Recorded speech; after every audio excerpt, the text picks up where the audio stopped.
Selamat malam, jebretin semua yang ada di sini. Saya Panji Suryono. Keren sekali sekarang ya. Ini ada tampilan baru dari DPI yang membuat sekarang tampilan lebih kelihatan profesional. Dan gue pun juga ngomongnya juga harus lebih cool ya. Udah gak bisa, halo DPI jebretin ketemu lagi. Gak boleh kayak gitu lagi ya. Gak bisa dua tangan ya? Gak bisa dua tangan karena ada ini, ada pembatas buat main wahana di Dufan ya. Oke, udahan main ya. Ya, selamat datang di DPI hari Jumat, dimana kita akan membahas 4 episode. Dan hari ini kita buka dari hasil-hasil UCL dulu. Tapi sebelum kita ngomongin lebih panjang soal UCL, mungkin gue juga mau ingatkan kalau kita dalam bulan November nanti akan ada pertandingan antara dua GOAT, yaitu Taufik Hidayat versus Raffi Ahmad, dan masih banyak lagi pertandingan lainnya di turnamen di pertandingan itu, di The Juara namanya ya Mas Haryo ya. The Juara, Jebret Tim pantengin terus IG Jebret Media untuk infonya. Siap-siap juga war tiketnya, dan makasih juga untuk Sarimandi dan Awi untuk loh, kok ada Sarimandi sama Awi? Salah. Sarimandi sama Awi gue pikir akan memsponsori ini, taunya ini udah di closing. Jadi ini adalah GOAT match yang ada di bulan November tanggal 29 tahun 2023. Ini antara Taufik Hidayat sama Raffi Ahmad, tapi itu juga ada tentang bukan badminton, karena ini kalau badminton pasti Raffi akan berat sebelah lawan Taufik Hidayat yang udah legend untuk juara Olimpiade juga, juara dunia juga. Jadi ini di tenis, dan selain Raffi Ahmad dan juga Taufik Hidayat ada pertandingan-pertandingan lain yang gua rasa tuh kalau nggak salah udah ada teaser-teasernya, ada podcast Ancur sama podcast agak lain. Terus juga ada pengusaha dan juga Valen lawan siapa tuh? Gading Martin lawan ya, dan bos-bos ya inilah Jebret Media, sama juga Ririn Ibnu lawan Judika dan istrinya ya, itu yang membuatnya.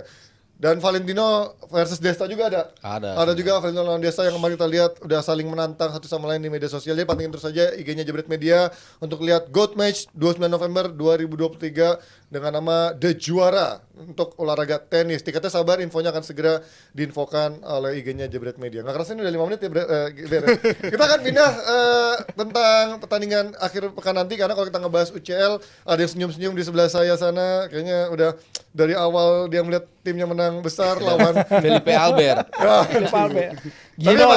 Tidak ada yang menyangka, tapi mungkin Firzi pasti menyangka kali ya, dalam hati dia pengen menangkan itu. Cuman kita nggak akan bahas itu, karena kita akan membahas dulu dari Rizal yang akan bilang ini pertandingan yang juga menjadi bisa dibilang pertandingan yang juga bisa menentukan juara Premier League akhir musim ini. Ada Arsenal menghadapi Manchester City, yang kita lihat ini sama-sama sebenarnya lagi pincang, tapi mungkin lebih deg-degan Arsenal ya, karena mungkin Arsenal di satu sisi kayaknya udah senang Rodri nggak ada nih, KDB nggak ada, tapi justru talisman mereka di lini serang Bukayo Saka juga kemungkinan besar nggak absen. Update-nya so far gimana Mas Ari atau Firzi dari update terakhir?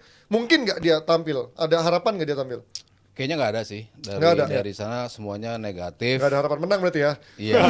Harapan menangnya menipis. Karena kalau kita bicara main di Emirates saja, City bisa menang 4 kali, Arsenal cuma 2 kali. Artinya kan nggak masalah juga bagi City untuk bertandang ke Emirates. Lalu tadi bicara absensi pemain gitu. Si Rodri nggak main, si De Bruyne nggak main. Itu jauh lebih nggak bermasalah buat City dibandingkan Saka nggak main di Arsenal. Itu jauh lebih bermasalah. Ini pemain mencetak gol terbanyak sejak Arteta datang. Lalu dia juga pemain yang punya 5 gol 5 assist, itu terbanyak di 5 besar Liga Eropa. Artinya ini kan memang pemain yang kontributnya paling gede di Arsenal, dan setiap dia main itu dia selalu bisa mengasih ancaman di sisi wing. Nggak ada sih kayaknya pemain yang bisa nebar ancaman segila dia ya. Kalau kita bicara di Premier League ya, mau salah mirip-mirip lah gitu. Cuman mungkin Saka one on one-nya lebih bagus dan speednya lebih bagus dibandingkan Mo Salah. Jadi gue nggak ngelihat Arsenal punya pengganti yang sepadan di sisi itu gitu. Kalau kita bicara di kiri, Martinelli nggak ada, masih Trossard bisa dimainin. Si Bukayo Smith terus satu lagi siapa, Reiss Nelson bisa main di sisi kiri. Tapi di kanan lu nggak punya pembanding yang sama kualitasnya. Pablo Vieira kemarin dicoba, tapi dia bukan pemainnya seperti itu. Dia pemain yang bisa lebih ngedelay permainan, lebih tenang bermainnya mungkin nggak, tapi dia nggak punya kecepatan yang bisa dikasih sama Saka. Jadi akan menjadi masalah besar bagi Arsenal ketika Saka nggak main. Gimana Fir, lo ada info mungkin lo kan suka ada info aneh gitu dari di airport kelihatan Saka pingsan, atau di rumah sakit mungkin dia disuntik kelihatan bisa jalan, itu kan suka ada info aneh dari lo. Iya, enggak. Jadi mungkin yang jadi perdebatan Info unik lah. Wah, aneh sih. Kalau aneh tuh Abrar. Orang bingung, kok Firzi bisa dapat ginian gitu kan? Apakah Temenannya dia orang-orang di temenan sama airport ya, orang-orang ini mungkin iya. sama pramugari gitu misalnya. Porter sama porter dong. Pramugari Ji, jadi Ji. Jangan bahas-bahas ini. Ada info apa? Iya, jadi perdebatan soal Saka nggak ada tuh akan ini ya jadi sorotan karena Saka itu sejak dia debut bagi Arsenal usia 17 tahun 2018 itu dia hanya absen 3 pertandingan karena cedera. Dia ever present di tim Arsenal karena memang dia itu bisa menjaga kebugaran dengan sangat bagus. Tapi karena dia sekarang akhirnya cedera, mulai ada perdebatan lagi soal load dari seorang pemain. Saka itu musim lalu dia main 58 pertandingan ya, 48 bagi Inggris, 48 bagi Arsenal dan 10 bagi Inggris. Sementara ini ada load yang mungkin dibandingin beberapa pemain lain masih lebih sedikit lah. Kayak misalnya FIFPro baru rilis report yang menunjukkan bahwa pemain yang paling banyak tampil selama setahun terakhir terhitung 15 September 15 September ini siapa Ji kira-kira Ji yang paling banyak tampil? Bruno Fernandes. Bener. Hey! Bruno Fernandes. Cuma paling banyak tampil tapi nggak ada 70 pertandingan. Makanya itu jumlah yang sangat banyak sekali. Sementara FIFPro itu pingin batasin setiap pemain itu maksimal 55 pertandingan dalam semusim.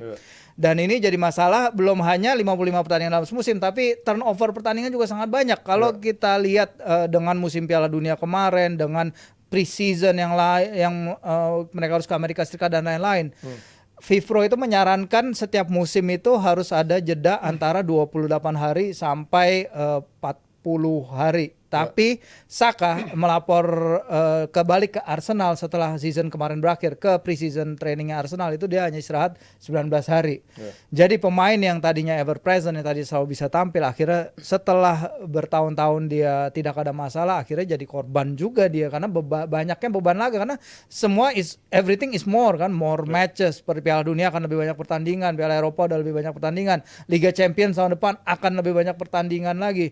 Jadi the problem di sini. Jadi ya mau nggak mau ini adalah suatu situasi baru yang harus dihadapi oleh generasinya Saka sekarang. Jude Bellingham juga bahkan katanya memainkan 30% pertandingan lebih banyak dari ketika Wayne Rooney seusia dia waktu itu Ji. Ya, waktu di MU dan juga mungkin dari Everton juga pindah ke MU ya. Tapi keren banget ya, gue sebagai host juga nyata ada isinya juga ya. Tadi Firzi nanya, gue bisa tahu semua kan. Bener ya. Bruno, Rodri kan. Bruno, sama Lautaro Rodri, Martinez kan. iya. Lo kan host merangkap pandit lo. Hah? Iya, oh iya sorry, lupa. Tapi kalau ngomongin gak cuma Saka gitu, ternyata titik lemah Arsenal ternyata udah kelihatan kemarin lawan Lens juga ternyata dari sisi bertahan transisinya ada kelemahan juga. Apakah Saliba juga overload juga atau justru yang ngelapisnya Zinchenko kemarin juga nggak bermain optimal ketika membantu pertahanan? Ya gue mulai dari Saliba dulu ya. Menurut gue Saliba sih musim ini ya fine-fine aja selayaknya Saliba musim lalu, tapi mungkin standarnya agak shaky sedikit. Tapi kalau soal performance overall secara solidan ya tetap solid si Salibanya. Kalau dibandingkan dengan back-back kompatriotnya, contohnya Gabriel, abis itu si Kiwior masih lebih solid kan si Saliba. Si Gabriel tuh jauh lebih buruk musim ini dan seperti musim lalu juga dia paling error prone lah dibandingkan back-back Arsenal lainnya. Itu jadi kalau gue buat Saliba sih dia masih nggak tergantikan dan masih statusnya masih back terbaik yang dimiliki oleh Arsenal sekarang. Yang jadi masalah untuk Zinchenko menurut gue bukan dari segi performance dia yang menurun, tapi segi left-sided-nya dari sisi kiri Arsenal itu si Zinchenko, Havertz dan biasanya Martinelli atau siapapun yang di sisi kiri itu yang kerap jadi masalah baik dari segi ofensif maupun dari segi defensif karena dari si Zinchenko-nya ini dengan kehadiran Havertz gue rasa dengan hadirnya Havertz nggak cuma Zinchenko doang yang menurun tapi teman-teman sekitarnya juga menurun juga. Itunya Havertz ya. Iya, jadi terlalu banyak area yang harus dia cover, terlalu banyak peran yang seharusnya bisa dilakuin sama Havertz malah dilakuinin sama Zinchenko. Jadi double peran di atas lapangan itu nggak ideal sebenarnya. Tapi untuk gue sekarang gue sih udah firm untuk bilang kalau Havertz ini udah jadi masalah ya untuk sistem Arsenal, khususnya untuk sistem di Arteta sekarang di musim ini. Tapi kalau lihat prediksi ntar Mas lawan City siapa yang akan turunkan nanti dari strikernya, tengahnya sampai backnya?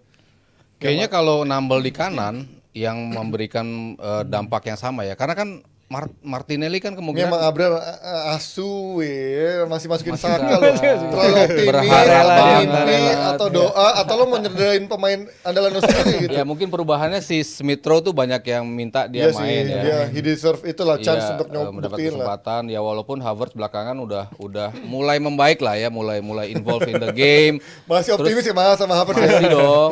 Sementara yang orang suka lupa mereka tuh kenapa di kirinya berantakan karena kan sebenarnya nggak ada Martinelli tuh pengaruhnya gede loh. Ngaruh. Maksudnya ketika lo neken terus back kan mereka tuh nggak bisa Keluar naik, sembarangan, nggak bisa keluar. Dengan Itu leluasa, kan? itu kelihatan banget waktu lawan Spurs kayak gitu. Ya. Mereka bisa lawan Lens Lens kemarin juga juga kayak gitu. Dari sisi kiri itu menjadi berantakan ketika lo nggak punya Martinelli. Nah, sementara itu lo harus tapi ya Trossard udah berapa kali main di posisi itu. Ya. Cuman kan masalah di sisi kanan di mana nggak ada Saka tadi. Gue rasa Gabriel Jesus yang akan dipindahin ke sisi kanan. Kayak dulu City ya. Ya di City kan berapa kali dia pernah mainin cukup lama walaupun dia ngaku nggak suka di posisi Iya, itu. tapi lumayan Tapi efektif dulu kontributnya ya. cukup Ada, banyak ya. kelihatan. Maksudnya Pep terus mainin dia di situ karena Karena kontribusinya mungkin temannya dulu cukup masih ada gede. siapa Aguero, ada Ferran Torres ya di situ ya. Sterling waktu itu juga oke Sterling dia. ya. Iya. Soal sekarang kan Nketiah gitu ya. Ya di tengahnya lu mau nggak mau Atau Havertz ya. tengahnya Iya. Nketiah, di kanannya Gabriel Jesus. Ya mungkin kalau dari sisi ofensifnya gue lebih melihat itu. Tapi kalau back kiri, lo setuju sama Fir? Tomiyasu seperti ini atau tetap memaksakan Zinchenko Iya. atau siapa dicoba di sana? Tomiyasu kita lihat dia bisa one on one markingnya dia lumayan Lebih ya kalau bagus menghadapi ya, Bang. pemain yang bisa cut ke dalam ya karena dia kan juga kaki kanan main di kiri pasti lebih solid. Nah kita akan lihat nanti siapa yang bermain juga dari City di sisi kirinya City yang akan berhadapan di sisi kanannya City yang akan berhadapan dengan Tomiyasu ya. Siapa Bernardo biasanya Iya, atau siapa? nah makanya kita akan lihat kalau dari kanan misalnya kan City sukanya menotong ke dalam ya. Kalau Iya, menotong ke dalam punya back kanan punya back kiri yang kaki kanan itu akan lebih bagus. Cuman ya itu tadi minimize mistake dalam transisi itu sih yang diperlukan karena kita lihat David Raya juga sebenarnya punya potensi untuk bikin salah-salah juga nih dari beberapa pertandingan terakhir nih. Tapi kalau melihat menghadapi City ini kan sekarang dia cukup opsinya cukup banyak lini serang. Bahkan Doku udah lumayan mencuri perhatian Pep juga di saat mungkin kayak Grealish juga belum terlalu optimal gitu. Lu melihat lini depan City siapa? Akan langsung make Alvarez, Haaland dengan Doku dan siapa atau akan ada satu striker aja? Gue rasa tiga pemain itu punya peluang besar untuk start bersamaan dari kayak gini awal. Ya, karena juga belakangan mereka lebih ngasih impact, khususnya ketika lawan Leipzig kemarin ya hampir Ini seri. belum pernah. Tapi dengan hadirnya si Doku itu ngubah jalannya pertandingan. Gue rasa dia lebih efektif apabila dimainkan di kiri ketimbang di kanan. Bernardo si musim Doku ini belum pernah ada di posisi ini kan ya? Apa udah? Belum kan? Belum. kan? Biasanya Nah, Rodri dan mungkin Nunes. 2 musim Karena- atau 3 karena musim ada lalu Rodri pernah. kan. Iya, Iya. 2 musim 3 Sama musim lalu Stones pernah. kayaknya kemungkinan bisa comeback juga, Nah, tapi itu nggak tahu good sebagai ini starter sih. apa enggak. terlalu. Itu akan lebih oke di posisinya Nunes. Gue rasa dengan hadirnya Stones itu akan jadi pembantu banget bagi sistem City karena Jadi dengan dia pembantu ketidakhadirannya Rodri itu kan sangat-sangat butuh tuh tipe back yang bisa ngisi di area sentral itu, dan itu biasanya ketika nggak ada Rodri itu hilang di match-match ketika lawan Newcastle, lawan Wolves itu Iya, hilang dua-duanya peran-peran kalah. itu. Tapi ketika lawan Leipzig gue ngeliat si Rico Lewis main ngisi perannya itu. Perannya City itu sistem yang dibangun sama Pep ini kelihatan kayak berjalan lagi. Jadi gue ngerasa peran back yang bisa ngisi tuck in, ngisi ke tengah gitu untuk jadi pendampingnya siapapun yang akan Nunes, dimainkan sebagai pivot nantinya itu kan sangat membantu baik itu Stones maupun si Rico Lewis. Gue rasa salah satu dari mereka harus start di pertandingan lawan Arsenal nanti. Iya, karena itu yang diomongin juga manajernya Wolves ketika Wolves menang ya lawan City kemarin. Mereka bilang kita punya senjatanya untuk menekan pivotnya City karena ini dia bedanya ya ketika si Rodri main lawan Leipzig kemarin Rodri itu bikin 107 umpan sukses. Iya. Sementara Mateo Kovacic ketika melawan Wolves emang dia main 65 menit tapi angkanya itu hanya 48. Bahkan kalau secara rata di average paling banyak si Kovacic hanya akan bikin passing sebesar 60 pass per laga. Itu jauh banget dari angkanya Rodri. Jadi buktinya Rodri itu sirkulator bola yang jauh lebih baik, jauh lebih diperlukan. Sementara Kovacic kalau main di situ dia nggak punya positional play-nya tuh rada berantakan karena dia kan sebenarnya playing as a number 8. Dia lebih banyak bermain sebagai number 8. Sementara Rodri kita tahu dia posisinya number 6 di mana sirkulasi bola lewat dia. Nah, ini dia yang tadi Rizal juga bilang, kayaknya Rico Lewis layak dapat kesempatan karena yang udah pasti Calvin Phillips kayaknya nggak akan dipaksain tampil di lawan Arsenal karena emang trustnya si Guardiola nggak ada aja ke dia.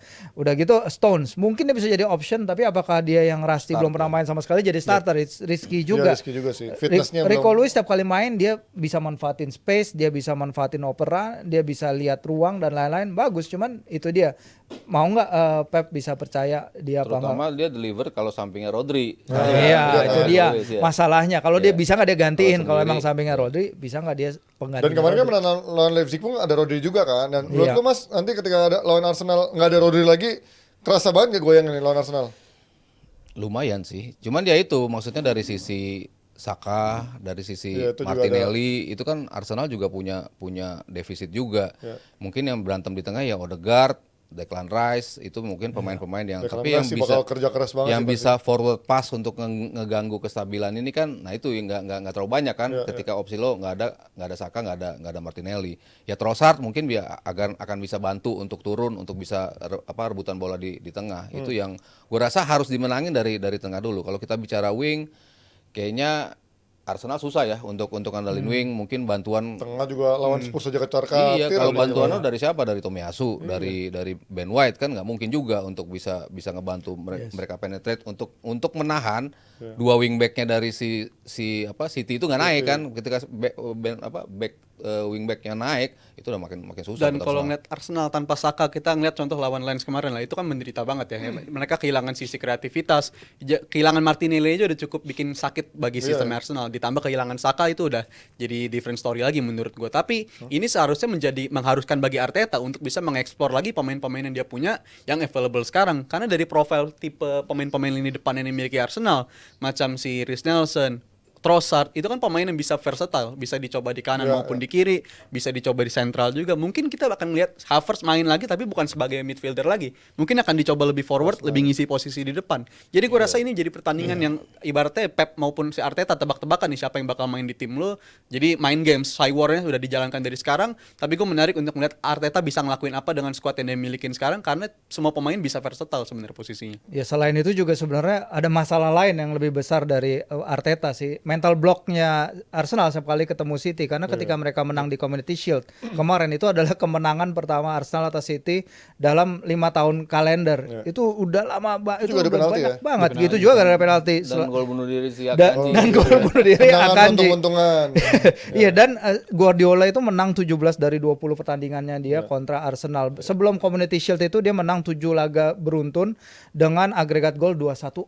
Jadi emang jauh banget ininya mental block yang harus diatasi para pemain Arsenal untuk bisa menang lawan City. Apa 4-1, Iya, 5-0, skornya benar. gede-gede juga. Gede-gede Iya, dan iya. it's not just winning tapi they're beating them benar-benar telak. Jadi ini yang harus diatasi oleh Arteta sekarang. Berarti dari omongan kalian nih hampir tidak mungkin Arsenal untuk memenangkan pertandingan ini. Terlalu berat. Terlalu berat ya? Maksudnya Mungkin terutama sih mungkin. karena Saka Mungkin ya. sih mungkin, tapi prediksi kalian nggak usah mungkin mungkin. Apapun mungkin ya, kayak Newcastle lawan PSG ternyata mungkin nanti kita bahas ya. Tapi Kalau ada Saka gue masih bisa 50-50. Oke. Arsenal Kalau kalau ini ada berat ya? kalau lagi lucknya ada bisa menang gitu. Cuman tanpa Saka berat sih menurut gue. berat. Arsenal? Kalau menurut gue ada peluangnya seri tapi. Kalau bagi Arsenal keren seri. nih. Ini aja udah keren tapi kalau bisa nahan Bisa nahan sih, seri udah karena di cukup kandang lah. juga At sih. least jangan sampai kalah apabila lu ngelawan City. Untuk Biar Liverpool menang terus seri peringkat 1 gitu kan. Iya, iya. Terselubung Agak dong kalau itu. agak Ada ya. agendanya. Terselubung. Peringkat satunya tetap Spurs. dia lagi. Gue rasa seri pun udah hasil yang positif bagi Arsenal itu untuk ngandasin mental block itu dibutuhkan. Lu bisa menahan City, tapi kan City juga jarang sebenarnya kehilangan poin beruntun di Premier League. Abis kalah gue nggak yakin mereka bakal kalah lagi. Gue mikirnya gitu. Jadi gue rasa seri akan jadi reasonable. Arsenal pun nggak perlu ngincar menang, tapi bisa nahan seri pun juga bisa dilakukan dan realistis bagi mereka untuk ngelakuin itu. Ya itu dia prediksi dari Virzi, Mas Haru dan juga Rizal yang mungkin Rizal bilang menjadi salah satu pertandingan penting untuk bisa menjadi salah satu faktor penentu juga untuk juara di akhir musim nanti. Kalian setuju apa enggak? Dan prediksi kalian skornya berapa Arsenal lawan City? Kita akan lanjut dengan topik yang enggak kalah serunya.